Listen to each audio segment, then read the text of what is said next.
अस्सलाम वालेकुम जी, कैसे हैं आप लोग? उम्मीद करता हूँ सब लोग अच्छे होंगे। काइंडली ज़रा कमेंट सेक्शन में मुझे बताएं, audio and video both are okay at your side?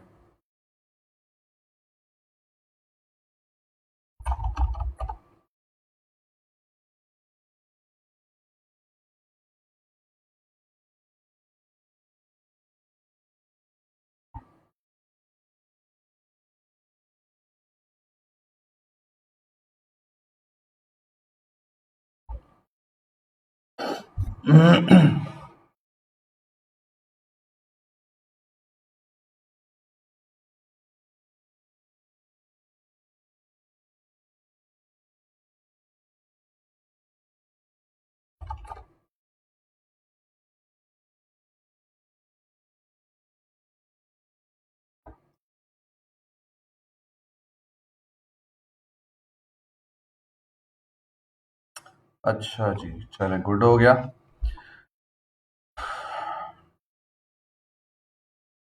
अच्छा, फ्रीलांसिंग के रिलेटेड किसी का कोई क्वेश्चन है तो वो पूछ ले, नहीं तो फिर आज का जो लेक्चर है वो हम फोटोशॉप में करने जा रहे हैं। वो क्या सीखने जा रहे हैं कि हमने रिस्पॉन्सिव वेबसाइट्स कैसे डिज़ाइन करनी है। ठीक है।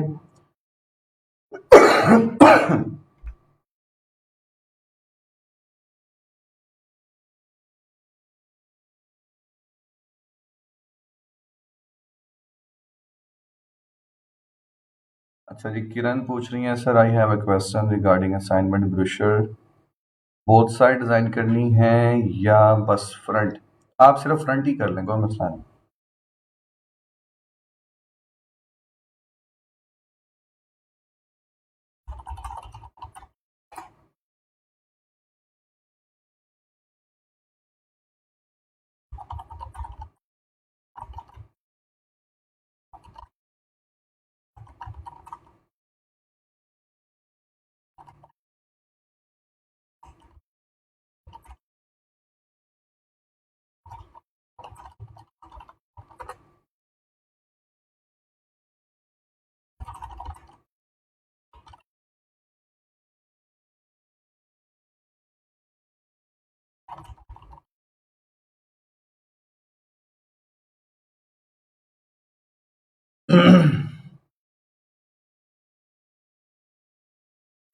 जी आमिर, पूछें क्या क्वेश्चन है आपका?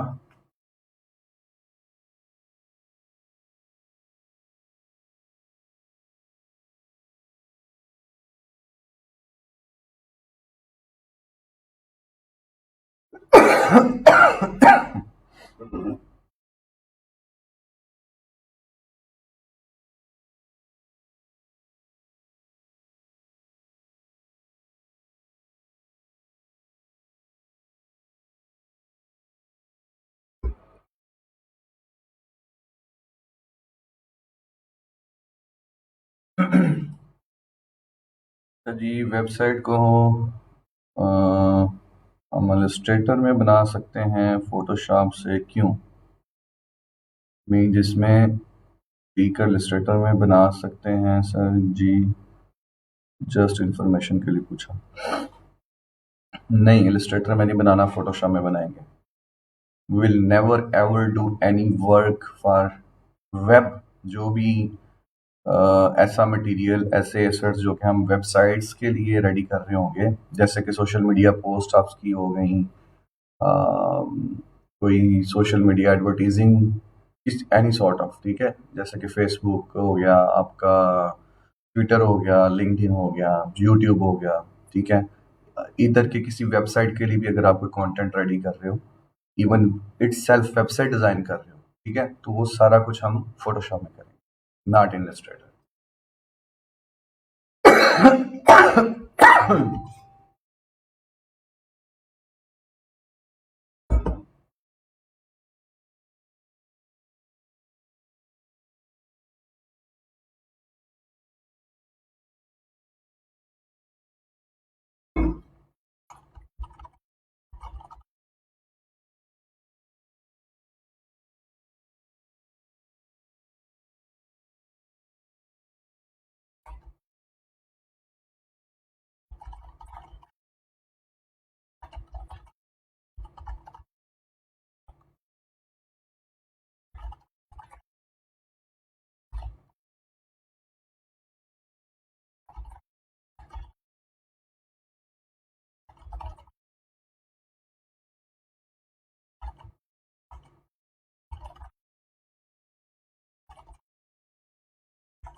अच्छा, फ्रीलांसिंग के रिलेटेड फिर किसी का कोई क्वेश्चन नहीं है?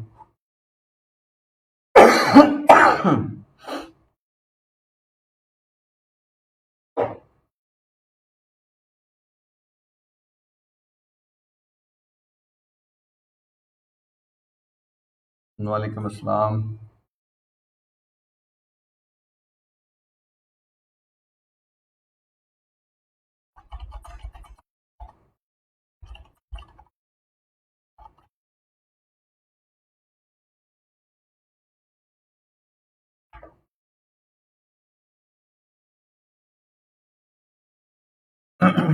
ओके, चलें ठीक है फिर हम स्टार्ट करते हैं आज के लेक्चर की तरफ कि हमने रिस्पॉन्सिव वेबसाइट्स जो है वो कैसे डिज़ाइन करनी है। तो बड़े ध्यान से आपने सुनना है, बहुत ही इंपॉर्टेंट लेक्चर है, फिर ना कहिएगा कि सर समझ नहीं आई और ये नहीं हुआ वो नहीं हुआ। ध्यान से देखना आपने, ठीक है।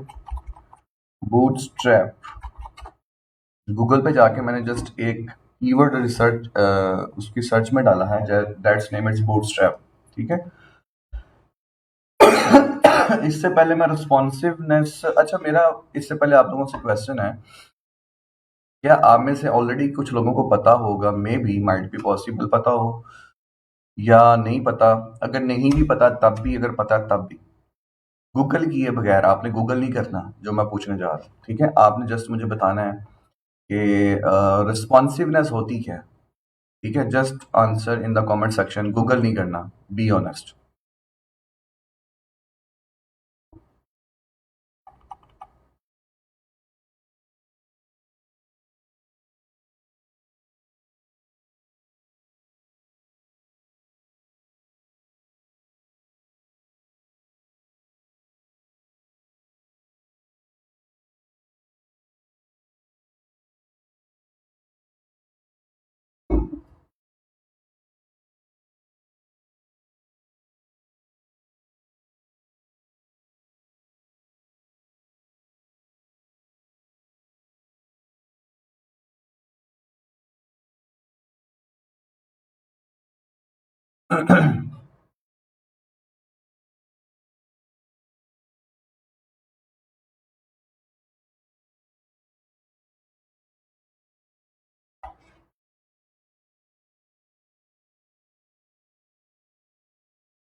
अच्छा जी।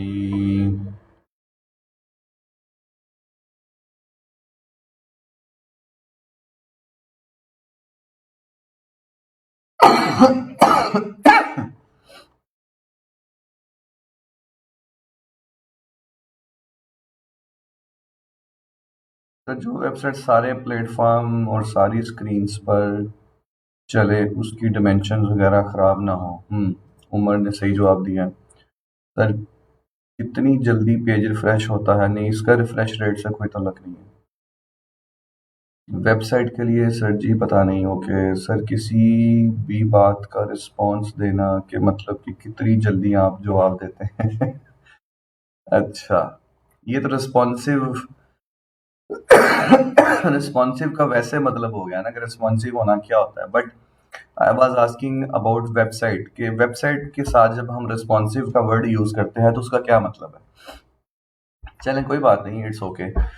अच्छा जी, आई थिंक रिस्पॉन्सिव से ड्राइव डिराइव्ड हुआ कि जल्दी रिस्पॉन्स देना। No no no no no no, ऐसी वेबसाइट जो डेस्कटॉप और सेल की स्क्रीन पे इजीली ओपन हो जाए। ये बिल्कुल सही है आंसर अरूज का। To give response, quick response, sir किसी चीज़ का रिस्पॉन्स पोस्ट बटन पे क्लिक करें तो कोई रिस्पॉन्स आए, डायलॉग बॉक्स ओपन हो जाए? नहीं। सर जो वेबसाइट हर डिवाइस पर रनिंग कर सके अच्छे से मीन्स फास्ट? नहीं, फास्ट का इससे कोई तल्लक नहीं है फहद। वेबसाइट के लिए रिस्पॉन्स मतलब ओएस का कांस्टेंट चेंज कर सकते हो? नहीं। नबील मुनीर, गलत, आपने गलत बताया। अच्छा जी, बोथ पीएचए ओपन है मींस मोबाइल एंड डेस्कटॉप पे। अच्छा, act of being vigilant, responsive यानी जो एक्टिव हो, चलती हो। अच्छा, नहीं ऐसा नहीं है। क्विक रिस्पॉन्स, अच्छा सबके ज़हन में मोस्टली यही है कि जो वेबसाइट क्विकली रिस्पॉन्स करेगी शायद वो अ, उसको हम रिस्पॉन्सिव वेबसाइट बोलते हैं। अगर हम वैसे इसका मीनिंग देखें कि रिस्पॉन्सिवनेस क्या होती है, तो वो बिल्कुल आप सही कह रहे हैं।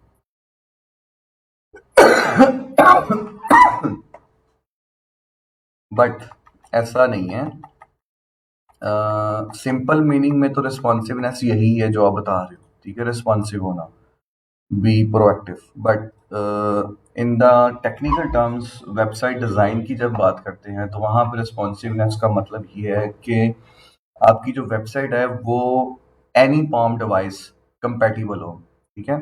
जितनी भी हमारी पाम डिवाइसेस हैं, लाइक मोबाइल हैं, आईपैड, टैबलेट्स वगैरह हो गई, डेस्कटॉप पीसी हो गए आपके, लैपटॉप्स हो गए, ठीक है। ये जितनी भी स्क्रीन्स हैं, इन सब की जो है ना डिफरेंट किस्म की रेजोल्यूशंस हैं, डिफरेंट किस्म की डिमेंशंस हैं। तो ऐसी वेबसाइट जो इन सब के ऊपर कंपैटिबल हो, ठीक है, ऐसा कोई फार्मूला आपके पास होना चाहिए जिसके ऊपर रहते हुए आप उस वेबसाइट को डिज़ाइन करो। और जब डिज़ाइन हो जाए तो उसको जब आप होस्ट कर दो किसी सर्वर पे, तो जब उसको ओपन करें मोबाइल पे तो उसका बिहेवियर मोबाइल की डिमेंशन के मुताबिक चेंज हो जाए। जब आप उसको आईपैड पे ओपन करो या टैबलेट किसी पे ओपन करो तो उसका बिहेवियर टैबलेट की डिमेंशन रेजोल्यूशन के मुताबिक चेंज हो जाए, ठीक है। और जब आप उसको लैपटॉप या किसी डेस्कटॉप पीसी पे ओपन करो, लार्ज डिवाइसेस के ऊपर ओपन करो, तो तब उसका रिस्पॉन्सिवनेस जो है या उसकी जो डिमेंशंस है वेबसाइट की, उसका जो कंटेंट है वो उस डिवाइस की रेजोल्यूशन और डिमेंशन के मुताबिक जो है खुद ब खुद एडजस्ट हो जाए। इस पूरे प्रोसेस को हम बोलते हैं रिस्पॉन्सिव वेबसाइट डिजाइन। कुछ समझ में आया कि नहीं है? बताएं मुझे। जितना मैंने अभी आपको बताया है, इतना आपको समझ में आया definition?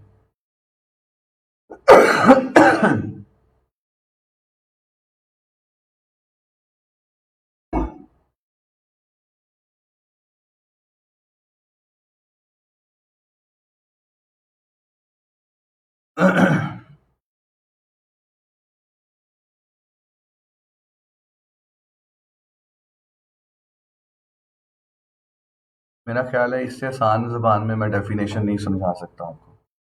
This is the very quickest and easy answer जो मैंने आपको दे दिया।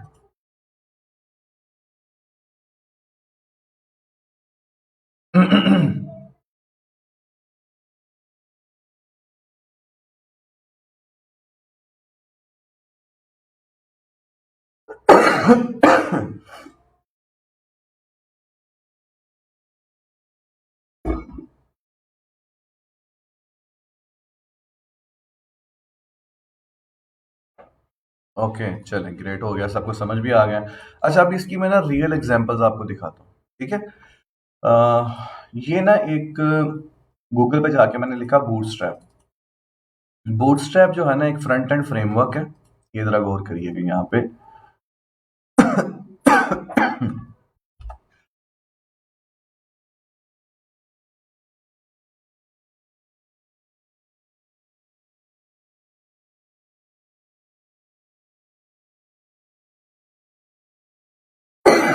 बूटस्ट्रैप जो है, ये वाला बूटस्ट्रैप, ये एक फ्रंट एंड फ्रेमवर्क है। फ्रंट एंड क्या होता है? फ्रंट एंड अब ये समझ लें कि जब डिज़ाइनर किसी चीज़ को फोटोशॉप में डिज़ाइन कर लेता है किसी वेबसाइट को, तो उसको फिर फ्रंट एंड डेवलपर उसको HTML CSS में कन्वर्ट करता है उसी डिज़ाइन को। HTML क्या है, CSS क्या है, ये वेब लैंग्वेजेस हैं, ठीक है। HTML मतलब hyper text transfer protocol, sorry hyper text transfer markup, ठीक है। मैं आपको दिखा भी देता हूँ, गूगल कर लेते हैं HTML, ठीक है। HTML is the standard markup language for the web page. ठीक है, वेब पेज की एक लैंग्वेज है।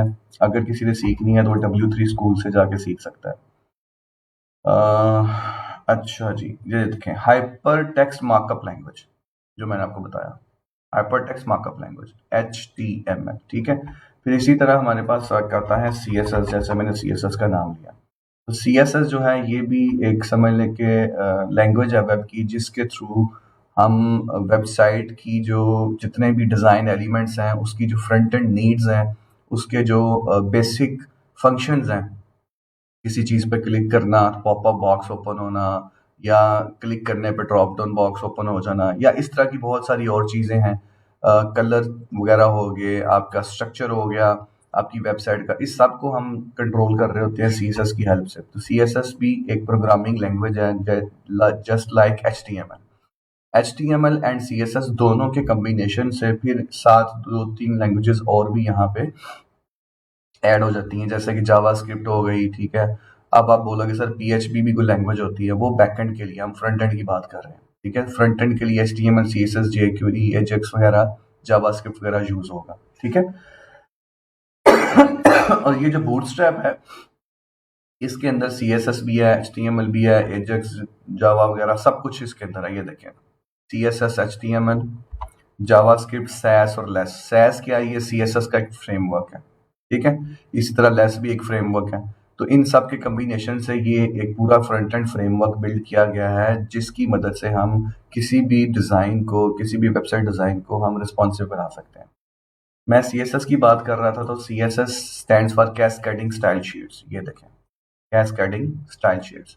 ठीक है, ये CSS का मॉफ ऑफ है। अब ये चीज़ें मैं आपको क्यों बता रहा हूँ, आप कहेंगे सर हमारा इससे क्या ताल्लुक है, हम तो डिज़ाइन के बंदे हैं, आप हमें HTML CSS क्या क्यों बता रहे हैं? बताना ज़रूरी है, आपको पता होना चाहिए। ठीक है, चाहे कि ये हमारी डोमेन में नहीं आता HTML CSS वगैरह, बट इसके बारे में इतना तो पता होना चाहिए कि ये है क्या। ठीक है, तो उतना मैंने आपको बता दिया कि ये दोनों एक वेब लैंग्वेजेस हैं। ठीक है, HTML भी और CSS भी। और अगर आप इसके बारे में थोड़ा बहुत शौक रखते हो, सीखना चाहते हैं, तो आप ये आई विल रिकमेंड w3schools.com, इस वेबसाइट पे आएँ, और HTML जो है ये लैंग्वेज है। ये देखें, ये सारा कोड लिखना पड़ता है आपको वेबसाइट को रन करने के। इसी तरह CSS है, तो CSS भी आप यहाँ से सीख सकते हो। ये देखें, ठीक है, ये जो बटन्स आपको बने नजर आ रहे हैं, ये CSS के थ्रू बने हुए हैं। ठीक है, ये जिस तरह वेबसाइट के अंदर जो बटन्स होते हैं, वो भी CSS के थ्रू बने होते हैं। ठीक है जी, बॉक्सेस वगैरह, डिफरेंट किस्म के मॉडल्स, ये देखें, ये सारे जो है ना CSS के थ्रू हैंडल हो रहे होते हैं। ये देखें, ठीक है। तो अगर कोई सीखना चाहता है, इसके बारे में जानना चाहता है, तो वो w3schools.com पे आए, इस वेबसाइट पे, और यहाँ पे आके HTML CSS की बेसिक्स जो है वो सीख सकता है।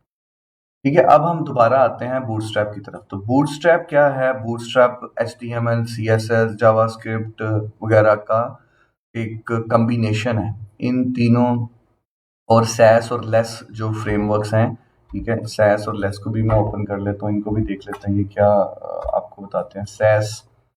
Cess is a preprocessor scripting language that is interpreted और compiled into cascading style sheets. ठीक है, ये भी CSS का एक फ्रेमवर्क है। ठीक है जी। लेस क्या है? Less is a dynamic pre processor style sheet language that can be compiled into cascading style sheets. Less और सैस दोनों जो है ना, ये CSS के फ्रेमवर्क्स हैं, ओनली CSS। ठीक है, इन फ्रेमवर्क्स को यूज करते हुए आप अपनी जो वेबसाइट्स हैं उसको मोर डायनामिक, मोर रिस्पॉन्सिवनेस उसकी अचीव करते हैं। बट बूटस्ट्रैप जो है इन सब का मजमुआ है, CSS का भी, HTML, जावास्क्रिप्ट, सैस और लेस, इन सब को मिला के ये एक पूरा फ्रेमवर्क बनता है, जिस फ्रेमवर्क को हम यूज़ करेंगे बूटस्ट्रैप को, और अपनी वेबसाइट की जो रिस्पॉन्सिवनेस है उसको अचीव करेंगे। अब आप पूछेंगे सर ये तो सारा कोडिंग है, तो हमें कोडिंग सीखनी पड़ेगी? नहीं, हम कोडिंग नहीं सीखेंगे, हम सिर्फ डिज़ाइन एंड पे रहते हुए अपनी जो वेबसाइट का रिस्पॉन्सिवनेस उसको अचीव करेंगे, but we will use Bootstrap. Bootstrap क्या है? ये एक नाम है फ्रेमवर्क का, उन्होंने रखा हुआ बूटस्ट्रैप। ठीक है, तो बूटस्ट्रैप इज अ फ्रेमवर्क जो कि हमें वेबसाइट को रिस्पॉन्सिव बनाने में या उसकी रिस्पॉन्सिवनेस अचीव करने में मदद करेगा। ठीक है, और आपकी इस वक़्त दुनिया में जितनी भी वेबसाइट्स रिस्पॉन्सिव हैं, मोर दैन 90% जो वेबसाइट्स हैं, वो ये फ्रेमवर्क यूज़ कर रही हैं। और ये फ्रेमवर्क बनाया किसने? ट्विटर ने। ट्विटर जो वेबसाइट है, ट्विटर जो कंपनी है, उन्होंने ये देखें, ये आपको लिखा हुआ है डेवलपर ट्विटर, ठीक है? ट्विटर ने ये अपने लिए बनाया था, ये फ्रेमवर्क अपनी वेबसाइट को रिस्पॉन्सिव करने के लिए। बट उसके बाद उन्होंने इसको free and open source software के तौर पे सबके लिए अवेलेबल कर दिया। ट्विटर भी इसको यूज़ कर रहा है, बट उसने क्या किया कि इसको फ्री लोगों को दे दिया कि ये लो यार, हमने बनाया, आप भी यूज़ करो, ठीक है? तो ये free and open source software है। जितने भी डेवलपर लोग हैं, जो फ्रंट एंड डेवलपर हैं, वो इस बूटस्ट्रैप को डाउनलोड करके इसके फ्रेमवर्क को यूज़ करते हुए आपके डिज़ाइन को रिस्पॉन्सिव करते हैं एट द कोडिंग एंड। यहाँ तक क्लियर है? मुझे बताएं, अगर नहीं तो फिर आप पूछ सकते हैं, कोई भी क्वेश्चन है तो।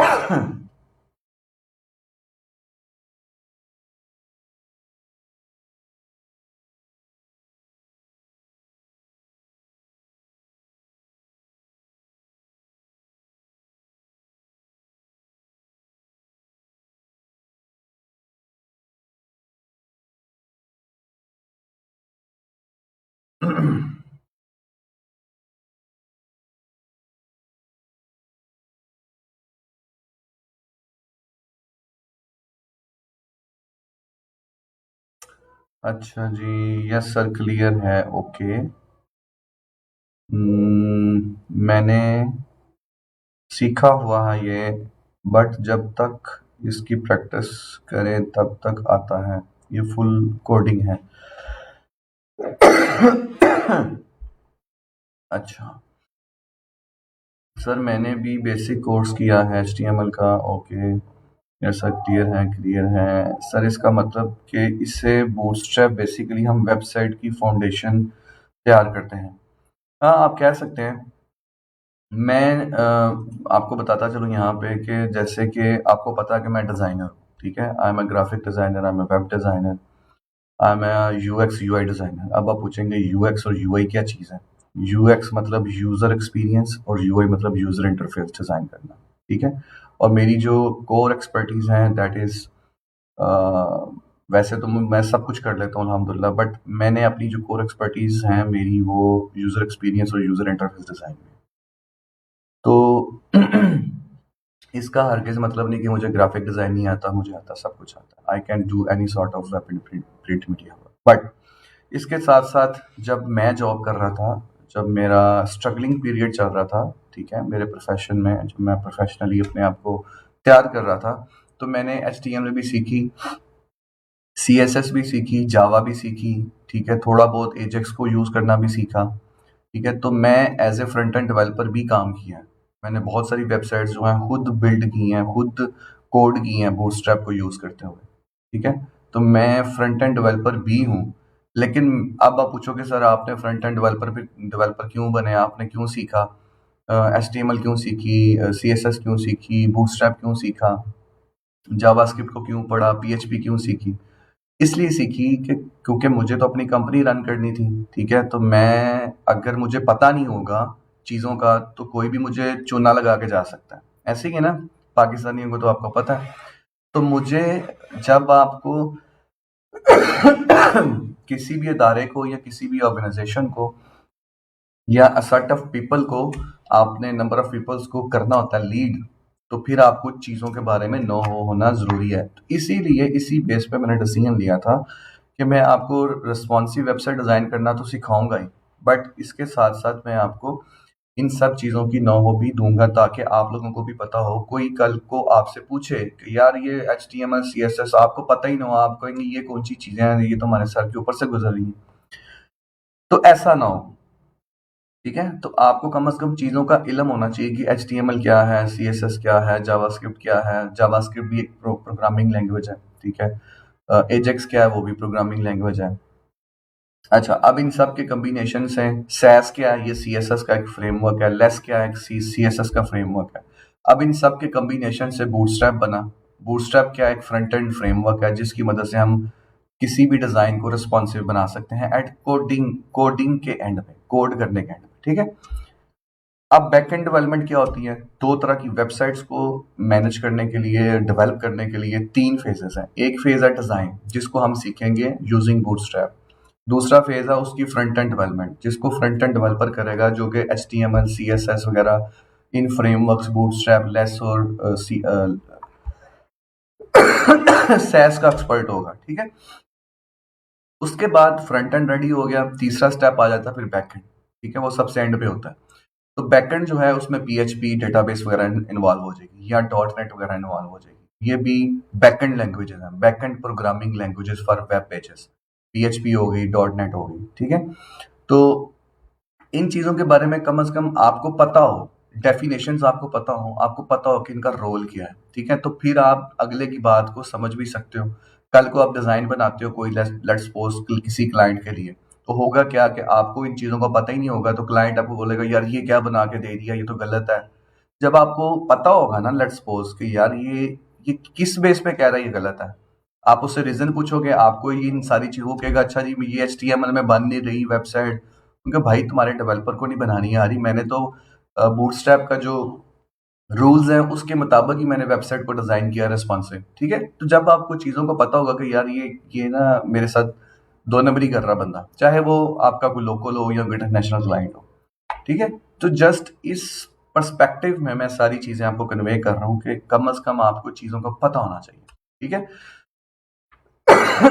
जैसे कि लेट्स सपोज कोई बंदा आके आपको कहता है कि जी मैं जो है ना वेबसाइट डिजाइन करता हूँ अडोब प्रीमियर में। अब जब आपको पता ही नहीं होगा अडोब प्रीमियर क्या चीज है, लेट्स सपोज, तो आप तो कहोगे यार कमाल है यार, ये बंदा ना अडोब प्रीमियर में वेबसाइट डिजाइन करता है। हालांकि अडोब प्रीमियर तो वीडियो एडिटिंग सॉफ्टवेयर है, उसमें तो वेबसाइट डिजाइन हो ही नहीं सकती, उस सॉफ्टवेयर का पर्पज ही कुछ और है। लेकिन जब आपको पता होगा कि हाँ यार अडोब प्रीमियर करता क्या, ये तो भोंगिया मार रहा है, ये तो फ्रॉड कर रहा है मेरे साथ, तो इसलिए चीजों का पता होना बहुत जरूरी है। तो जो भी जिस प्रोजेक्ट पे भी आप काम कर रहे होते हैं उससे इंटरलिंक जितनी भी चीजें होती हैं उनकी, आल्दो कि उनकी डोमेन, उनका जो स्ट्रक्चर है वो आपकी डोमेन में नहीं आता, मतलब आपका डोमेन तो डिजाइन है, लेकिन ये रेलिवेंट चीजें हैं, इनके बारे में आपको जानना जरूरी है, ठीक है। तो इसलिए मैंने आपको ये सारी चीजें जो है ना बताई हैं। अभी हम प्रैक्टिकली आगे चलते हैं और देखते हैं कि किस तरह से हम बूटस्ट्रैप को यूज करते हुए अपनी रिस्पॉन्सिव वेबसाइट को डिजाइन कर सकते हैं। बट यहाँ मैं ब्रेक लूंगा, मुझे बताएं कि आपका अगर यहाँ तक किसी का कोई क्वेश्चन है तो मुझे पूछ सकता है।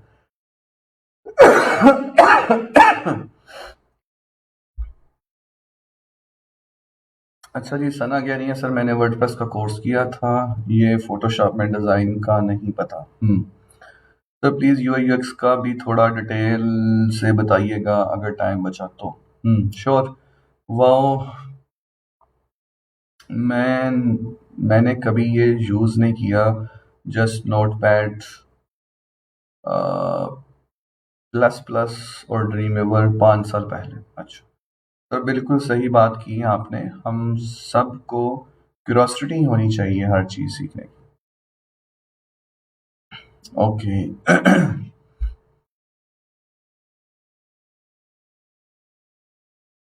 किसी का कोई और क्वेश्चन है तो वो पूछ सकता है, जल्दी जल्दी।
अच्छा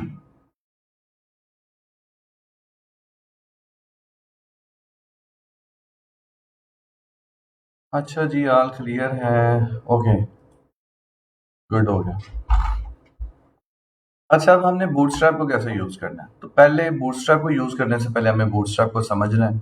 जब तक बूटस्ट्रैप है क्या, किस तरह से ये काम करता है, इसकी बेसिक स्ट्रक्चर क्या है, ये सारी चीजें हम नहीं समझेंगे तो हमें आगे चल के हमें डिजाइन करने में प्रॉब्लम होगी। ठीक है, तो हम बूटस्ट्रैप की वेबसाइट पे चलते हैं, जिसका ये लिंक है सबसे फर्स्ट वाला, getbootstrap.com। तो getbootstrap.com पे गए।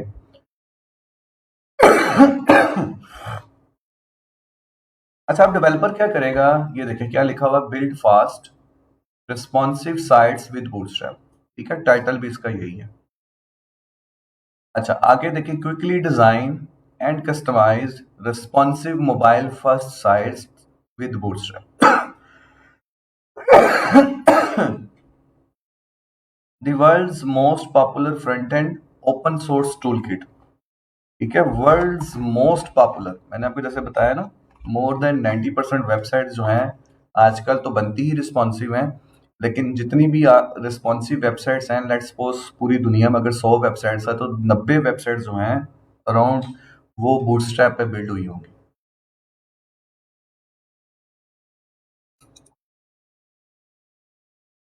अच्छा, featuring SaaS variables and mixing responsive grid system, extensive pre build components and powerful JavaScript plugins. अच्छा, अब इसमें वो कह रहा है कि फीचरिंग SaaS वेरिएबल, SaaS के कुछ पावरफुल वेरिएबल्स इसमें इन्वॉल्व हैं। रिस्पॉन्सिव ग्रिड सिस्टम, अब ये जो ग्रिड सिस्टम है ना, ये इसकी कोर वैल्यू है, इसका बेसिक फाउंडेशन है। अगर हमें ये रिस्पॉन्सिव ग्रिड सिस्टम समझ में आ गया तो समझो कि हम कोई भी वेबसाइट डिजाइन करना चाहते हैं रिस्पॉन्सिव तो हम कर सकते हैं। ठीक है, ये जो है ना पार्ट, रिस्पॉन्सिव ग्रिड सिस्टम, ये हमारे डिजाइन के रिलेटेड है। एक्सटेंसिव प्री बिल्ड कंपोनेंट्स, ठीक है, अब वो फ्रेमवर्क के बारे में बताना चाह रहे हैं कि बहुत ही कमाल के बेसिक प्री बिल्ड कंपोनेंट्स हमने इसमें बता के रखे हैं जिसको आप यूज कर सकते हैं। एंड पावरफुल जावास्क्रिप्ट प्लगइन्स, कुछ जावास्क्रिप्ट के प्री मेड जो प्लगइन्स हैं वो इन्वॉल्व हैं इस फ्रेमवर्क में।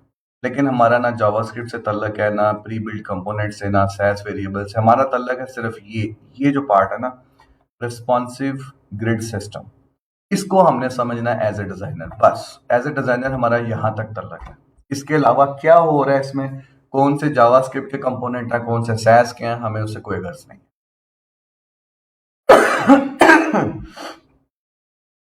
अच्छा, अब करना क्या है?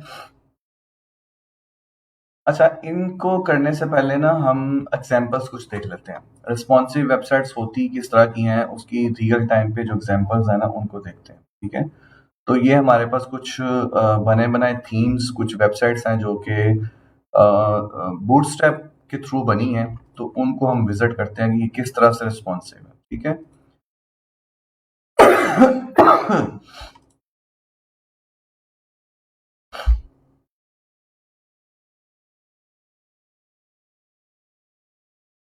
तो ये मैंने मल्टीपल वेबसाइट्स जो हैं उनको ओपन किया है। डिफरेंट डिज़ाइन पैटर्न्स इन्वॉल्व हैं इनके अंदर। ठीक है, ताकि हर तरह की जो वेबसाइट है वो उसको आप देख सको। ये देखिए, ठीक है जी, इसका ये लाइव प्रीव्यू था, इसका ये लाइव प्रीव्यू है। इनके ऊपर जो ये बार आ रही है ना, उसको सिर्फ मैं खत्म कर रहा हूँ ताकि आपको फुल प्रीव्यू जो है ना इस वेबसाइट का नजर आए। ये एक वेबसाइट है। अच्छा, ये फर्स्ट वेबसाइट है। ये वेबसाइट आपको नजर आ रही है, इसको, ये रिस्पॉन्सिव है। ठीक है, ये देखें, ये रिस्पॉन्सिव वेबसाइट है। अब आप पूछेंगे सर ये रिस्पॉन्सिव कैसे है, तो मैं इसकी रिस्पॉन्सिवनेस आपको करके दिखाता हूँ। मैं अपने ब्राउजर को राइट साइड से पकड़ के, ये देखिए, ये मेरा ब्राउजर है क्रोम, ये फुल पेज पे है इस टाइम। ठीक है, इसको राइट साइड से मैं ड्रैग करके लेफ्ट साइड पे लेके आने लगा। ठीक है, जैसे ही मैं इसको छोटा करता जाऊंगा, इसकी विड्थ को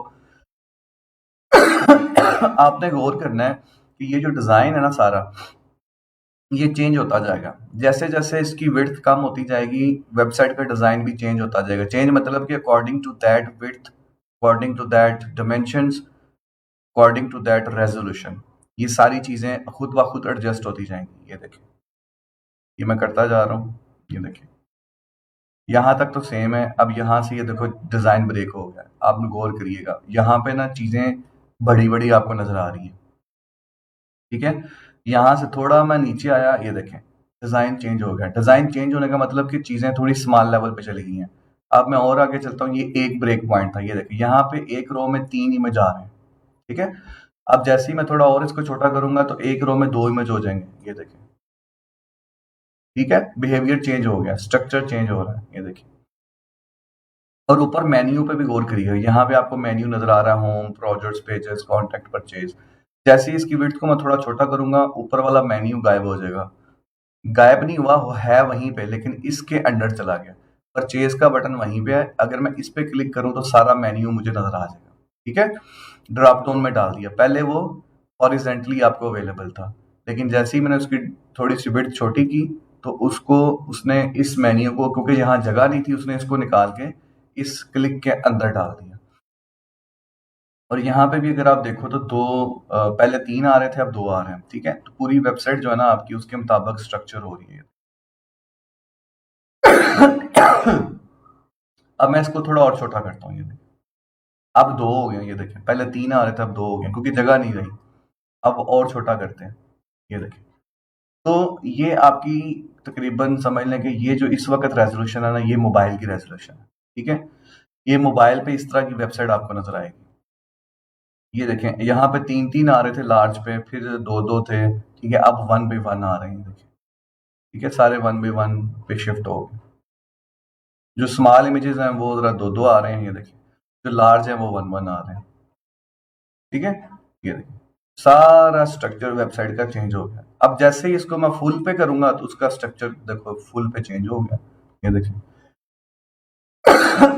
अब एक रो में 4-4 आ रहे हैं, छोटे वाले, बड़े वाले 3-3 आ रहे हैं। ये देखिए, ठीक है, तो ये है रिस्पॉन्सिवनेस। मतलब कि जैसे जैसे मैं उस डिवाइस की, किसी भी डिवाइस की अगर विड्थ छोटी होती जाएगी तो क्या होगा कि वेबसाइट का जो बिहेवियर है वो भी चेंज हो जाएगा according to that device resolution dimension. समझ रहे हैं मेरी बात को? मतलब कि लेट्स सपोज ये वेबसाइट मैंने डेस्कटॉप पे ओपन किया है, तो अगर इसको मैं टैबलेट पे ओपन करूंगा, ठीक है, तो according to the tablet resolution dimension width and height, ये वेबसाइट अपने आप को कंप्रेस कर लेगी। खराब नहीं होगी, कंप्रेस कर लेगी।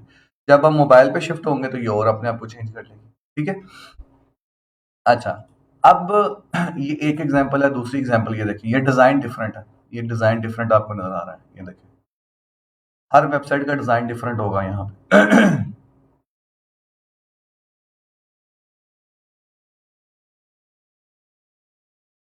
ठीक है जी, ये डिजाइन है। अब इसको हम थोड़ा सा इसी तरह करके चेक करते हैं। ये देखिए, यहाँ थे फुल पे, अब इसको थोड़ा थोड़ा मैं छोटा करता गया। जैसे ही छोटा करता गया, बिहेवियर आपने खुद ही नोट करते जाना क्या हो रहा है। ये देखिए, ये देखो, टोटल बिहेवियर चेंज हो गया। अब यहाँ पे जो हमारा लार्ज इमेज नजर आ रहा था, बैनर नजर आ रहा था वेबसाइट का, वो यहाँ पे जब थोड़ा सा छोटा करते हैं तो वो बिल्कुल गायब हो गया। ठीक है, तो जरूरी नहीं कि आपने जो डेस्कटॉप की डिमेंशन के मुताबिक कुछ चीजें आपने डेस्कटॉप वर्जन में दिखाई हैं तो वो आप टैबलेट या मोबाइल पे भी दिखाएं। आप स्किप भी कर सकते हैं, जैसे यहाँ पे इमेज स्किप कर दिया उसने। ठीक है, ये देखें, ये देखें, ठीक है, अगर मैं इसको थोड़ा बड़ा करूँ, ये देखें, ये देखिए इमेज कितना बड़ा हो गया। इसको और बड़ा करता हूँ। ये देखें, जब बड़ा किया तो उसके लेफ्ट साइड पे कंटेंट आ गया। छोटा करेंगे तो कंटेंट गायब, कंटेंट नीचे आ गया, इमेज ऊपर आ गई। ठीक है, ये देखें।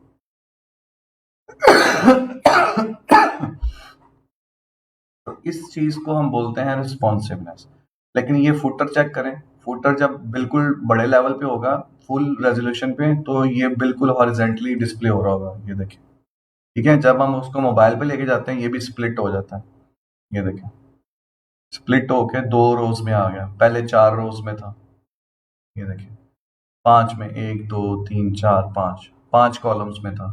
ठीक है, तो यहां तक आपको कुछ समझ में आया?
जी सर, ये चीजें अब गौर से समझ आ रही हैं। Okay good.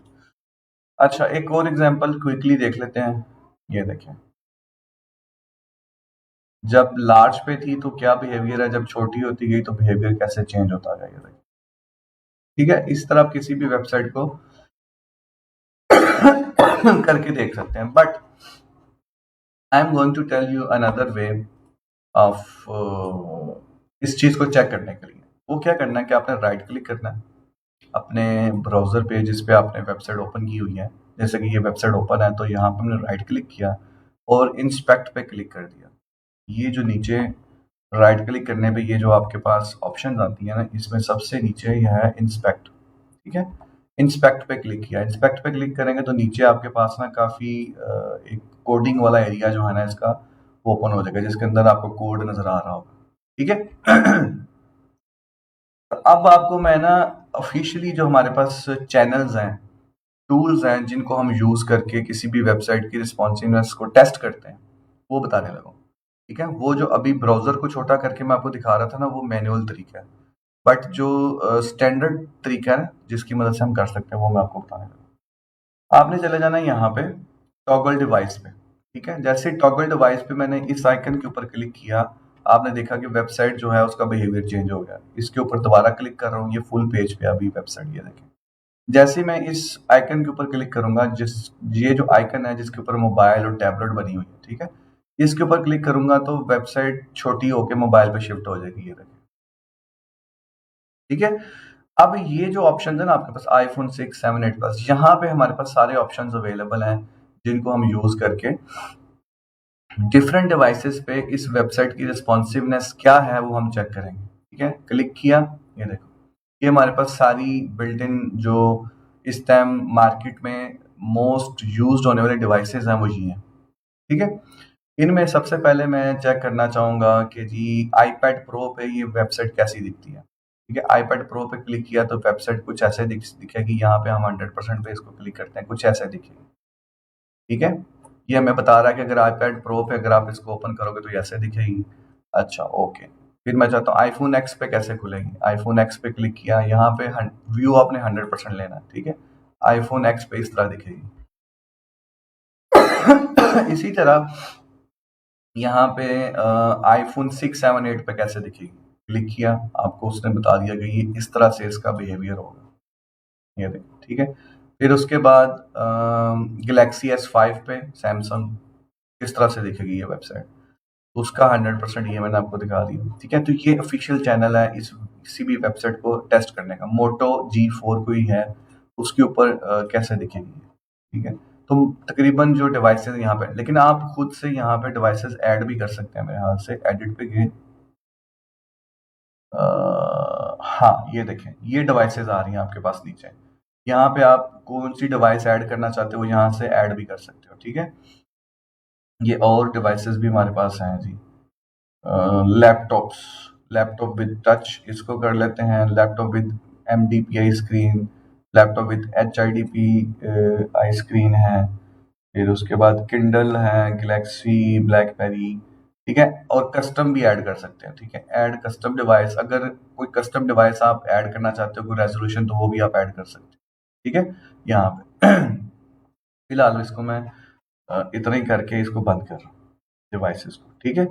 अब दोबारा यहाँ पे मैं गया, जो मैंने ऐड की थी वो यहाँ पे ऐड हो चुकी है, लैपटॉप विद टच।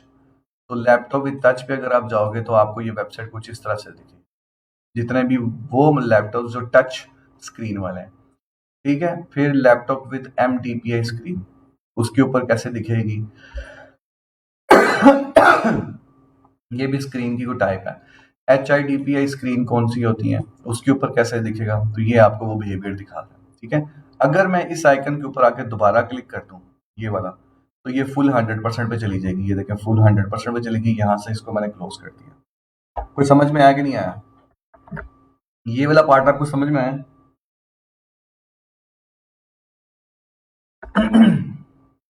ये सारी वो चीज़ें मैं आपको बता रहा हूँ जो डेवलपर लोगों को पता होती हैं, जो फ्रंट एंड डेवलपर अपनी वेबसाइट की रिस्पॉन्सिवनेस को टेस्ट करता नहीं है, वो चीज़ें मैं आपको बता रहा हूँ। आल्दो के डिज़ाइनर एंड पे आपका ऐसे कोई तल्लक इतना खास नहीं है, बट फिर भी ये चीज़ें आपको पता होनी चाहिए। कल को डेवलपर आपको चूना ना लगाए कि यार ये देख तूने क्या डिज़ाइन किया है, मैंने तो ये देखो हो ही नहीं रहा। तो आपको चीज़ें पता होंगी तो आप कम से कम चीज़ों को समझ तो सकोगे।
अच्छा चलें, गुड हो गया। अब हम चलते हैं बूटस्ट्रैप की तरफ कि बूटस्ट्रैप जो है उसका जो ग्रिड सिस्टम है, ये जो हमने पढ़ा था रिस्पॉन्सिव ग्रिड सिस्टम, इसको हमने कैसे समझना है, ठीक है। तो इस पार्ट की तरफ चलते हैं। मैं पार्ट बाई पार्ट आपको सारी चीजें समझा दी। अब मेन चीज जो है वो ये है, इसको अगर हमने समझ लिया तो समझे हमें रिस्पॉन्सिव वेबसाइट डिजाइन करना आ गया, ठीक है। इसको समझने के लिए मैं हमें जरा जंप इन करना पड़ेगा इसके डिटेल पेज पे, तो हम गेट स्टार्टेड पे क्लिक करते हैं, ठीक है। लेकिन आपने यहाँ से कुछ डाउनलोड नहीं करना है। ये जो डाउनलोड का बटन है ना, हो सकता है आप में से बहुत सारे ऐसे स्टूडेंट्स हों, माइट बी पॉसिबल, क्योंकि स्टूडेंट्स ऐसे करते हैं कि सर हमने बूटस्ट्रैप डाउनलोड कर लिया तो क्या करना है, हाथ धोगे। मैंने तो कहा ही नहीं कि डाउनलोड करना है, ठीक है। ये प्रीवियस ऐसे हुआ है इसलिए मैं आपको बता रहा हूँ। तो हमारा डाउनलोड से कोई तलक नहीं है। हमने जाना है गेट स्टार्टेड में। गेट स्टार्टेड में जाने के बाद हम जाएंगे लेआउट, ये जो सेक्शन है लेआउट, ठीक है। लेआउट पे क्लिक करेंगे और यहाँ पे है हमारे पास ग्रिड, ये वाला, ठीक है। इस पे क्लिक करेंगे। जब ग्रिड पे क्लिक करेंगे तो हमारे पास ये इंफॉर्मेशन जो है आ जाएगी कि कौन कौन से ग्रिड्स और किस तरह से ये यूज हो गए। बहरहाल हम ब्रेक पॉइंट से शुरू करते हैं, देखते हैं क्या बता रहे हैं। हाँ, तो अवेलेबल ब्रेक पॉइंट्स क्या थे? जैसे कि किसी वेबसाइट को, जैसे कि ये एक वेबसाइट है, तो इसको जब मैं थोड़ा सा इसका अपने ब्राउजर को छोटा कर रहा था, ये देखें, जैसे ही छोटा करता जा रहा हूँ ना, तो जब मेजर जंक्स आएंगे ना बीच में, जैसे कि ये हो गया जहां से पिक्चर गायब हो गई, तो ये इसका ब्रेक पॉइंट है, इसको टेक्निकली बोलते हैं ब्रेक पॉइंट, ठीक है। दूसरा ब्रेक पॉइंट ये है, तीसरा ये है, चौथा ये है, तो इस तरह से चार पांच हमारे पास ब्रेक पॉइंट्स होते हैं। तो ब्रेक पॉइंट्स कितने किस्म के हैं? एक है एक्स्ट्रा स्मॉल, दूसरा है स्मॉल, फिर मीडियम, फिर लार्ज, फिर एक्स्ट्रा लार्ज, फिर एक्स्ट्रा एक्स्ट्रा लार्ज, ठीक है। पांच किस्म के हमारे पास जो है ना ब्रेक पॉइंट्स हैं। जो एक्स्ट्रा स्मॉल हैं वो बहुत कम यूज होते हैं, ज्यादा जो यूज हो रहे हैं वो स्मॉल, मीडियम, लार्ज और एक्स्ट्रा लार्ज हैं। एक्स्ट्रा एक्स्ट्रा लार्ज भी बहुत कम यूज हो रहे हैं, ठीक है, लेकिन एग्जिस्टेंस तो इनकी है। तो जो मेन हमारे हैं वो हैं लार्ज, एक्स्ट्रा लार्ज, फिर मीडियम, फिर स्मॉल, ठीक है। ये ब्रेक पॉइंट्स हैं। और इन ब्रेक पॉइंट्स को हमारी जो इनकी जो रेजोल्यूशन है वो किन किन विड्थ के ऊपर जो है ना ब्रेक पॉइंट्स अप्लाई होते हैं। जो स्मॉल वाला है वो इक्वल और यहां से शुरू करते हैं, यहां से आपको समझ आएगा। Equal or less than 1400 pixel, ठीक है। दूसरा जो एक्स्ट्रा लार्ज है वो 1200, इक्वल टू 1200 पिक्सल विड्थ या इससे छोटी। अच्छा, फिर उसके बाद है 992 लार्ज, फिर मीडियम है 768 पिक्सल और स्मॉल है 576, ठीक है। तो ये ब्रेक पॉइंट्स हो गए। उसके बाद हमें नेक्स्ट हमारा पॉइंट बनता है जी, कंटेनर्स आ रहे हैं, एक सेकंड। हाँ, इस चीज को समझना आपने, ये जो है ना ये उसी को थोड़ा सा और डिटेल में उन्होंने बताया हुआ है, ठीक है। जो मेन, अच्छा ये ज्यादा रेलेवेंट तो कोडिंग है लेकिन हम फिर भी देख लेते हैं। सबसे जो बड़ा है वो है double XL, double x large, ठीक है, 1400 पिक्सल, इक्वल, ठीक है। ये जो साइन है इक्वल टू एंड ग्रेटर, ठीक है, या 1400 पिक्सल या इससे बड़ा जो डिवाइस होगी जिसकी रेजोल्यूशन इस 1400 पिक्सल हो या इससे ज्यादा हो, उसको हम डबल एक्सएल यानी कि डबल एक्स लार्ज बोलेंगे, ठीक है। अच्छा, फिर उसके बाद है इक्वल और greater than 1200 pixel, extra large है। फिर इक्वल या इससे ज्यादा 992 से, वो है लार्ज। और उसके बाद है मीडियम 768 पिक्सल, और स्मॉल है 576 और एक्स्ट्रा स्मॉल है 576। यहाँ पे अगर आप नोट करें तो यहाँ तक है ग्रेट, इक्वल और ग्रेटर देन, ठीक है। यहाँ पे इक्वल का साइन नहीं है, यहाँ पे लेस देन 576 पिक्सल है, ठीक है। यानी कि 576 पिक्सल से लेस जितनी भी रेजोल्यूशन है वो एक्स्ट्रा स्मॉल डिवाइसेस की होंगी, जो कि मोबाइल्स होते हैं, पुराने मोबाइल्स। जो 576 पिक्सल्स के इक्वल और ग्रेटर हैं वो स्मॉल डिवाइसेस हैं, जैसे कि कुछ मोबाइल डिवाइसेस ऐसी हैं जो कि आज भी यूज हो रही हैं। फिर 768 पिक्सल जिनकी विड्थ है या इससे ज्यादा है, ठीक है, वो मीडियम डिवाइसेस है।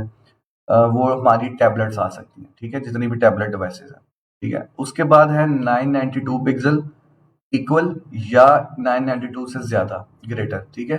तो ये है लार्ज डिवाइसेस जो कि नॉर्मल जो हमारे लैपटॉप्स हैं, ठीक है। फिर एक्स्ट्रा लार्ज वो है 1200 पिक्सल, इक्वल या इससे ज्यादा, वो है एक्स्ट्रा लार्ज डिवाइसेस, ठीक है। ये भी लैपटॉप्स हैं। फिर उसके बाद 1400 पिक्सल, एक्स्ट्रा एक्स्ट्रा लार्ज या इसके इक्वल, ठीक है, इससे ज्यादा या इक्वल, वो है डबल एक्सल लार्ज, ठीक है। अच्छा, फिर उसके बाद ग्रिड आ गया। तो ग्रिड पे देखते हैं जी, ग्रिड कैसे इनका जो है ना इन्होंने बताया हुआ है। ग्रिड का आपको यहाँ से समझ नहीं आएगा, वो हम अब आगे चल के फोटोशॉप में आपको समझाता हूँ कि ग्रिड हमने कैसे बनाने हैं और किस तरह से यूज करने हैं। ये सारा कोडिंग है, ये आपकी समझ से बाहर है। सिर्फ इतना ही यहाँ समझने की जरूरत थी, ब्रेक पॉइंट्स जो मेन था, ठीक है। और इन्हीं ब्रेक पॉइंट्स की मदद से ग्रिड सिस्टम इसका तैयार हुआ हुआ, वो मैं आपको फोटोशॉप में जाके समझाता हूँ। तो यहाँ तक आपको क्लियर है तो बताएं, अगर कोई क्वेश्चन है तो पूछ सकते हैं।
अच्छा जी, क्लियर है, गुड हो गया। आगे चलते हैं। अब हमने करना क्या है कि ग्रिड जो है हम फोटोशॉप में खुद भी बना सकते हैं। मतलब कि ये जो आर्ट बोर्ड है, ये कौन सा आर्ट बोर्ड है, ये मैंने 1920 बाई 1080 वाला लिया। ठीक है, आपने जाना है वेब पार्ट में और ये वाला जो है 1920 बाई 1080 को सिलेक्ट करके आपने क्रिएट कर देना। ठीक है, और कुछ भी यहाँ पे चेंज नहीं करना। तो ये मैंने ऑलरेडी बिल्ड यहाँ पे डॉक्यूमेंट बनाया हुआ है। इसके अंदर हम खुद से भी बना सकते हैं, बट हमें बना बनाया भी मिल जाएगा। ठीक है, हमने गूगल पे जाना है, गूगल पे जाके लिखना है बूटस्ट्रैप। ये कौन सा वर्जन है, एक सेकंड।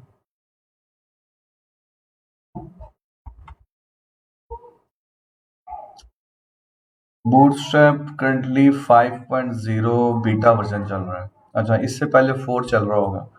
तो बूटस्ट्रैप 4, 5 भी है, बूटस्ट्रैप ग्रिड पीएसटी, ये आपने लिखना है सर। ठीक है, बूटस्ट्रैप ग्रिड पीएसटी, इस पे एंटर कर दें, फिर देखते हैं हमारे पास क्या रिजल्ट आते हैं। ये देखिए, बूटस्ट्रैप ग्रिड पीएसडी। ये जो फर्स्ट वेबसाइट है इसके ऊपर आपने क्लिक कर लेना। तो हमारे पास यहाँ पे ये आपको बना बनाया जो है ना वो डॉक्यूमेंट मिल जाएगा ग्रिड का। ठीक है, अदरवाइज आप ग्रिड खुद भी बना सकते हैं फोटोशॉप में, मैं वो भी आपको बता दूंगा कि आप कैसे बना सकते हैं। ठीक है जी। अच्छा, हमारे पास दो चीजें यहाँ पे, एक है एक्स्ट्रा लार्ज, लार्ज और मीडियम एंड ऐसा में व्यू पॉइंट साइजेस हैं। और आर्ट बोर्ड्स हमारे पास 1 2 3 4 हैं। ठीक हो गया। डाउनलोड पे क्लिक किया और इसको मैं डेस्कटॉप पे जो है ना अपने डाउनलोड कर रहा हूँ।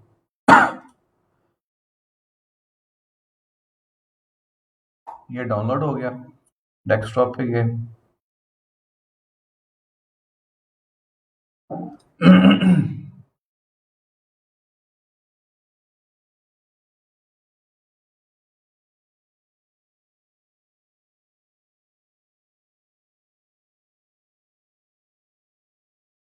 तो ये, अच्छा, इसको जो है मैं यहाँ पे कर लेता हूँ एक्सट्रैक्ट टू बूटस्ट्रैप। ये मेरे पास फोल्डर आ गया, इसके अंदर 2 PSD फाइल्स हैं, हम दोनों को ओपन कर लेते हैं फोटोशॉप।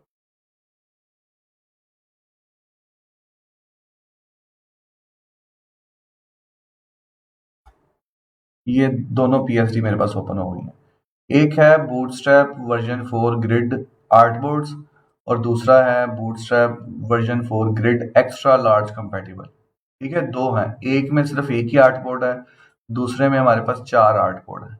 ठीक है, 4 आर्टबोर्ड्स बनाने का यहाँ मकसद क्या है कि अब हमें हर डिवाइस की रेजोल्यूशन के मुताबिक एक ही डिज़ाइन को 4 दफ़ा डिज़ाइन करना पड़ेगा according to that width and height. यानी कि लेट्स सपोज अगर मैं किसी वेबसाइट को एक्स्ट्रा लार्ज पे ये जो मेरे पास है इसके ऊपर डिज़ाइन करूं, तो इसी डिज़ाइन को मुझे छोटी रेजोल्यूशन वाली जो डिवाइस है जिसकी 1024 विड्थ है उसके मुताबिक उस डिज़ाइन को एडजस्ट करना पड़ेगा। फिर इसी को उससे जो छोटा साइज है 768 उसके मुताबिक एडजस्ट करना है।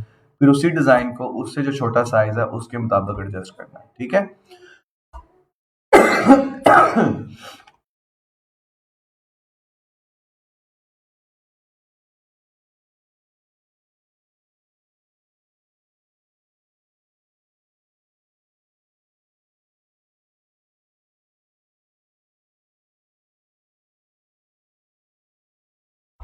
अच्छा, तो यहाँ पे अगर आप देखो ये एक्स्ट्रा लार्ज डिवाइस का आर्ट बोर्ड है। ठीक है, और इसके अंदर आपको 12 कॉलम मिलेंगे। ये जो ग्रिड सिस्टम है ना ये 12 कॉलम बेस्ड है। ठीक है, अगर हम कॉलम गिन लें 1 2 3 4 5 6 7 8 9 10 11 12। ठीक है, तो बूटस्ट्रैप का जो ग्रिड सिस्टम है वो 12 कॉलम बेस्ड है। राइट, अब ये जो 12 कॉलम है ये 1366 विड्थ के मुताबिक एडजस्ट है। जो नेक्स्ट मैंने आपको दिखाए हैं, लेट्स सपोज जो लार्ज है, ठीक है, इसका जो कॉलम्स हैं वो 1024 पे डिस्ट्रीब्यूटेड है। इसके बाद जो 12 कॉलम है वो 768 विड्थ के मुताबिक एडजस्ट है यहाँ पे। फिर उसके बाद जो कॉलम्स हैं वो 640 पिक्सल्स के मुताबिक है। ठीक है, तो हम जो फर्स्ट वाला है उसके ऊपर रहते हैं, बाकियों को मैं हाइड कर रहा हूँ ताकि आप कंफ्यूज ना हो। तो ये 12 कॉलम जो हैं आपके पास अवेलेबल है। ठीक है जी।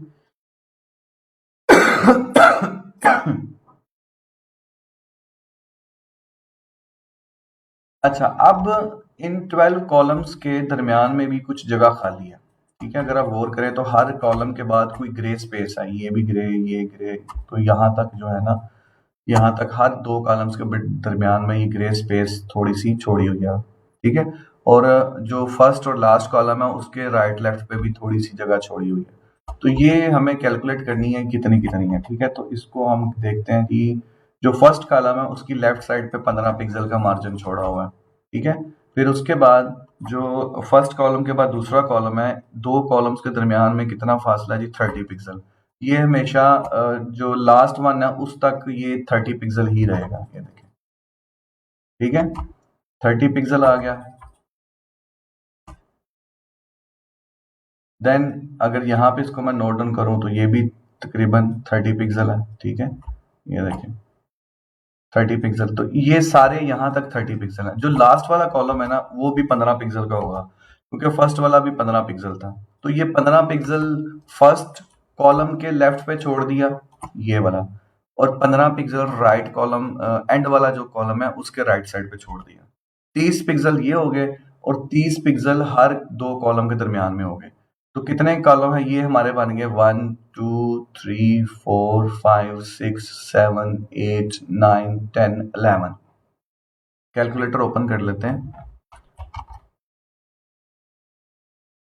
11 को ज़रब 30, तो ये कितनी विड्थ बनती है, 330 टोटल। 15 15 ये भी बीच में ऐड कर लें, 15 जो लास्ट कॉलम के राइट पे है, 15 जो लेफ्ट, जो फर्स्ट वाला कॉलम है उसके लेफ्ट पे, तो जमा 30। ठीक है, 360 ये विड्थ बनती है। फिर ये जो कॉलम है इनकी विड्थ क्या है। ठीक है, मैंने एक कॉलम को सिलेक्ट किया और उसकी विड्थ देखते हैं कितनी है।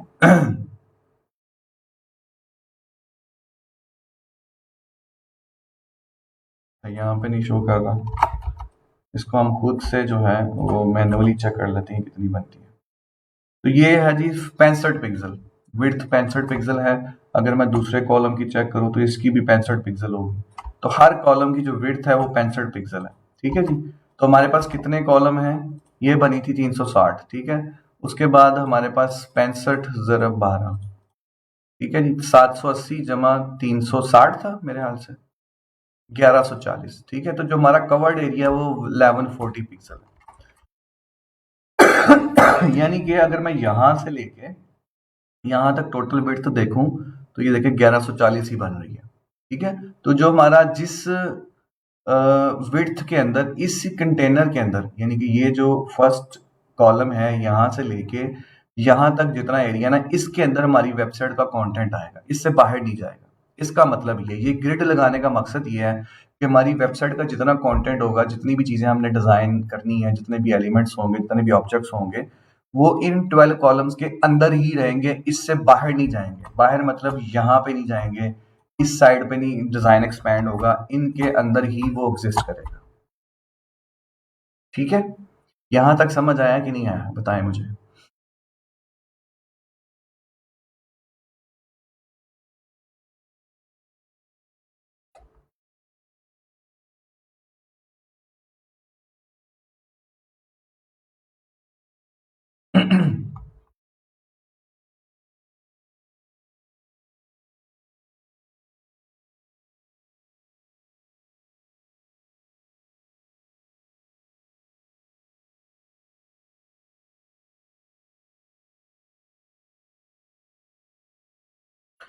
अच्छा जी।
अच्छा जी, क्लियर है।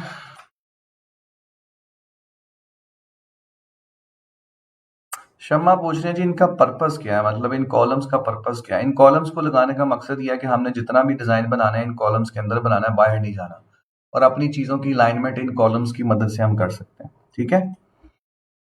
अच्छा, अब इन कॉलम्स को हम अपने जो है उसके फोटोशॉप के अंदर अगर खुद से बनाना चाहें तो कैसे बनाएंगे। ठीक है।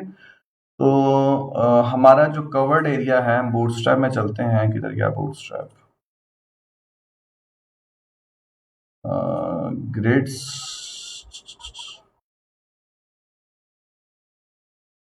अच्छा, जो डबल एक्सल है हमारा, उसके अंदर हमारा जो कवर्ड एरिया है वो 1320 पिक्सल है। ठीक है।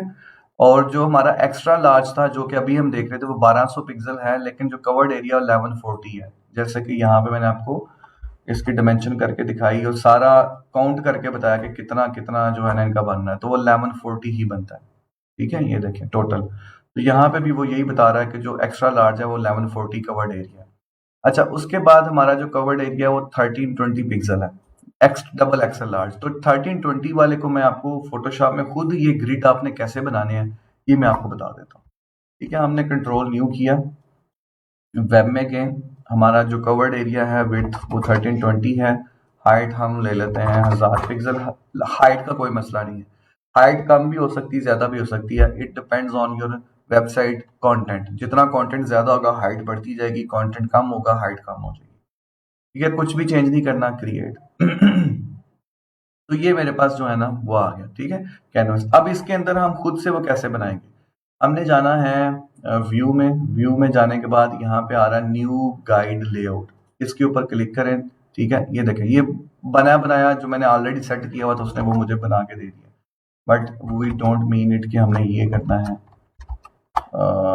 ओके ओके ओके, व्यू में गए। अच्छा, वो कर भी नहीं रहा, दोबारा ले रहा हूँ इसको। क्या ओह, अच्छा, ये मेरे पास जो है ना इसका डायलॉग बॉक्स आ गया। जैसे ही मैंने इसको व्यू पे जाके न्यू गाइड लेआउट पे क्लिक किया तो मेरे पास एक नया डायलॉग बॉक्स आ गया जिसका नाम है न्यू गाइड लेआउट। इसके अंदर मैं अब अपनी सेटिंग्स डाल के तो अपनी ये जो है इसको खुद बना सकता हूँ, जो कि हम यहाँ पे देख रहे थे दूसरे कैनवस में। अब मैंने यहाँ पे कुछ प्री बिल्ड है, 8 कॉलम, 12 कॉलम, 6, 24। हमने कस्टम पे रखना है इसको, कस्टम पे रख के मैं उसको बता रहा हूँ जी 12 कितने नंबर ऑफ कॉलम्स होने चाहिए, 12। ठीक है, रोज कितनी लगानी है, रोज नहीं मुझे लगानी। अच्छा, गटर क्या है, गटर ये वो गटर है, मतलब कि इस ये टेक्निकल वर्ड है, GUTTR गटर। गटर इसको बोलते हैं, ये जो आपका दो कॉलम्स के दरमियान में फासला छोड़ा हुआ है ना हमने 30-30 पिक्सल का, इसको हम गटर स्पेस बोलते हैं। क्या बोलते हैं, गटर स्पेस। तो ये हमसे ये वो पूछ रहा है कि आपकी गटर स्पेस कितनी है, कितना रखना है आपने। न्यू गाइड लेआउट पे गए, यहाँ पे 30 पिक्सल थी, मैंने 30 पिक्सल कर दिया। अब वो पूछ रहा है कि जी हर कॉलम की विड्थ क्या रखनी है, मैं विड्थ रख ही नहीं रहा। ठीक है, ताकि वो खुद ही कैलकुलेट करके उसको डिस्ट्रीब्यूट कर दे, तो मुझे रखने की क्या जरूरत है। अच्छा, टॉप पे कितना मार्जिन छोड़ना है आपने, 0 पिक्सल। बॉटम पे कितना छोड़ना है, 0 पिक्सल। लेफ्ट पे हमने 15 पिक्सल छोड़ना है, जो फर्स्ट कॉलम का लेफ्ट था आपको याद होगा। ठीक है, और जो राइट कॉलम का सबसे एंड वाला कॉलम है, 12th कॉलम, उसके राइट साइड पे 15 पिक्सल छोड़ना है। तो ये 15 पिक्सल वो ऐड कर दिया, 15 पिक्सल वो ऐड कर दिया, और ओके। ठीक है, ये वो ग्रिड बन चुका है। अब आप कहोगे सर यहाँ पे तो ये कलरफुल और पता नहीं ये क्या चीजें बनी हुई हैं, तो ये चीजें आपको खुद बनानी पड़ेंगी। ये जिसने बना के नेट पे रखा हुआ है ना उसने भी खुद बनाई है, तो आप इसको खुद से बना भी सकते हो। ये देखो, यहाँ पे मैंने एक लेयर बनाई और इसका कलर ये कर दिया। ठीक है, अब उसके बाद दूसरा ये कलर है, इसको हम ले लेते हैं ये वाला कलर। तो एक मुझे और यहाँ पे ये ग्रे वाला बनाना है, ये देखो। ठीक है, एक लेयर और ली और इसका मैंने कलर ये कर दिया। अब आपको वही चीज बनती हुई नजर आएगी। इन दोनों को मैंने सेलेक्ट किया, कॉपी किया और इनको आगे डिस्ट्रीब्यूट करता गया। ये देखिए, ये मैं कॉपी कर रहा हूँ सिर्फ, कॉपी करके, सॉरी, कॉपी करके मैं इन दोनों को एडजस्ट कर रहा हूँ, सिर्फ हर कॉलम में एडजस्ट करता जा रहा हूँ। थोड़ा जूम कर लेते हैं ताकि आपको पता चल जाए। ये देखिए, और कुछ भी नहीं कर रहा, उसने भी ऐसे ही किया हुआ। ठीक है जी, ये देखिए, ताकि सिर्फ अपनी अंडरस्टैंडिंग के लिए चीजों को डिफरेंशिएट करने के लिए, हर कॉलम को डिफरेंशिएट करने के लिए ये इस तरह से हमने वर्टिकल रेक्टेंगल्स लगा लिए हैं। That's it. ठीक है, ये देखें, सॉरी, उसके बाद हमने सिर्फ ये एक वाला लेना है। ठीक है जी, तो ये आपका बिल्कुल वैसा डिजाइन बन गया। ये देखें, जैसा ये आपको नजर आ रहा है इधर भी वैसा ही है। ये देखें, कोई डिफरेंस नहीं है। ठीक है जी, तो अब इसके अंदर रह के हम अपना डिजाइन्स बनाएंगे। अगर लेट्स सपोज मैंने इसका जो क्या नाम है, आर्ट बोर्ड है, उसका हाइट बढ़ानी है। ठीक है, मेरा कंटेंट ज्यादा हो गया, तो आर्ट बोर्ड को सिलेक्ट करके आप यहाँ से सिंपली इसकी हाइट बढ़ा सकते हैं। हाइट बढ़ाई, ठीक है। अब आप कहोगे सर ये छोटे हो गए, तो अब इन सब को सिलेक्ट करके इनकी भी हाइट बढ़ा सकते हो। ठीक है,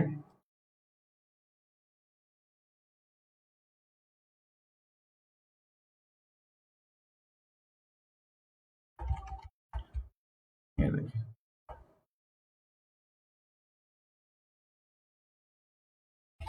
ठीक है जी। तो ये हमारा टेम्पलेट तैयार है, इसके अंदर हम अपनी वेबसाइट को जो है वो डिजाइन करेंगे। ठीक है, यहां तक समझ आ गया आपको कि नहीं आया, बताएं मुझे।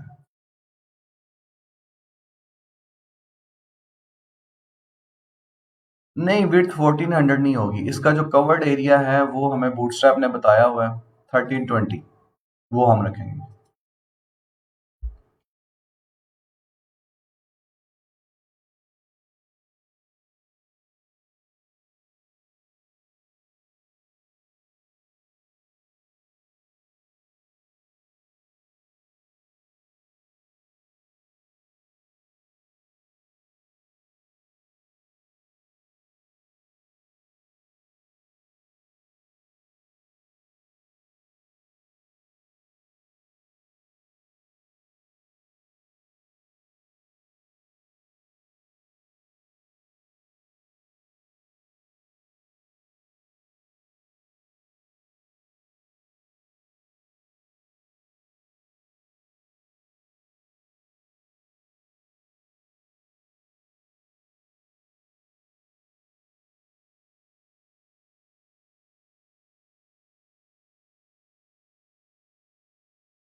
ओके, अजान हो रही थी इसलिए मैं खामोश था।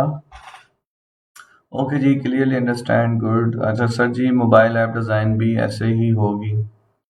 अभी हम मोबाइल के बारे में बात नहीं कर रहे।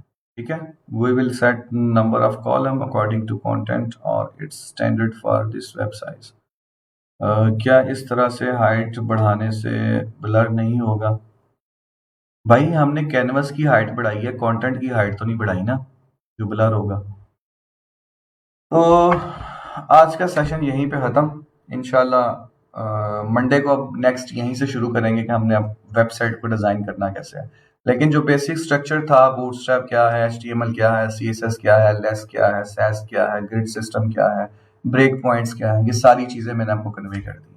ठीक है, और उन ब्रेक सिस्टम को यूज़ करते हुए उन ग्रिड को हम फोटोशॉप में खुद से कैसे प्रोड्यूस करेंगे वो भी बता दिया। और ये लेटेस्ट जो एक्स्ट्रा डबल एक्सल लार्ज था उसके मुताबिक मैंने आपको करके दिया। ठीक है जी, तो और शुरू में आज की क्लास में 10 मिनट में थोड़ा लेट था, तो उसके लिए माजरत। यू नो मेरी कंडीशन क्या चल रही है, तो मेरे लिए तो सुबह 5 बजे सो के और उठना भी मुश्किल था, और खांसी वाला प्रॉब्लम भी आपको पता चल रहा है, तो उसके लिए माजरत, मैं थोड़ा लेट था आज क्लास में। बट आपके जो सवा घंटे का जो लेक्चर था, 1 आवर 15 मिनट, वो मैंने पूरा कर दिया। So thank you so much जी, आप सब लोगों का। अपना ख्याल रखें, अपने घर वालों का ख्याल रखें, और मुझे अपनी दुआ में जरूर याद रखिएगा। इंशाल्लाह सी यू ऑन मंडे। और असाइनमेंट जो प्रिंट डिज़ाइन की मैंने आपको दी हुई है इलस्ट्रेटर वाली, वो आपने मंडे को क्लास शुरू होने से पहले तक सबमिट करवा देनी है। लिंक मैं शेयर कर दूंगा किसमें, फेसबुक ग्रुप में, ठीक है जी। तो आपने चेक कर लेना है, ठीक है। मुझे मैसेज मत करना कि सर कब करेंगे, मुझे पता आज ही मैसेज आना शुरू हो जाएंगे, लिंक नहीं शेयर किया। पहले बना तो लो यार, अच्छे से बनाओ उसको। मैं आज कर दूं, कल कर दूं, हो सकता है मैं मंडे को मॉर्निंग में करूं, तो डिपेंड्स ऑन, ठीक है। आपने बस रेडी रहना है, आपकी असाइनमेंट रेडी होनी चाहिए। चलें, बहुत शुक्रिया जी, अल्लाह हाफिज।